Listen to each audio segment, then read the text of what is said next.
মৃত মায়ের কাছে অবুঝ মেয়ের খোলা চিঠি।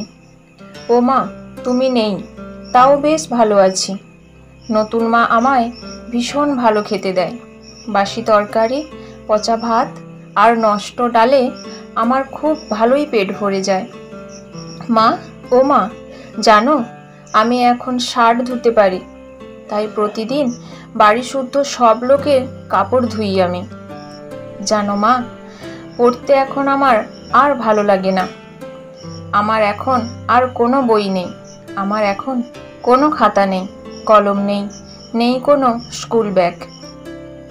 জানো মা, আমার নতুন ছোট ভাইও আমায় প্রায় লাথি দেয়। আমায় ভীষণ ভালোবাসে কিনা তাই। ওকে আমি প্রতিদিন জুতো মোজা পরিয়ে দিই, মাঝে মাঝে ওর বন্ধুদেরও পড়াই। এতে আমার আনন্দ হয় মা। তোমার দেওয়া খাট বিছানাটায় এখন ভাই শুয়ে, ওর খুব পছন্দের ওটা।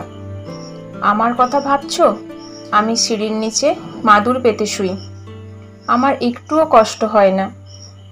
জানো মা, ঈদ এলে আমি পুরনো কাপড় পাই, সে কাপড়ে তোমার মেয়েকে রাজকুমারী দেখায় মা, যে কিনা এক রাজ্যহীন রাজকুমারী। জানো মা, বৃষ্টি হলে মেঘ ডাকলে আমি আজও ভয় পাই। তোমার শেষ পরনের যে কাপড় ছিল ওটা ঘর থেকে লুকিয়ে এনেছি গো মা। ওটা জুড়ে যে তোমার গন্ধ, ওই গন্ধে আমার আর ভয় হয় না মা। মনে হয় তুমি আমাকে জড়িয়ে রেখেছো বুকে।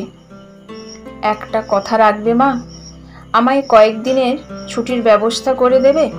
তোমার কাছে গিয়ে থাকবো দুদিন, একটু শান্তিতে ঘুমাবো তোমার বুকে। আজও ভালোবাসি তোমাকে মা।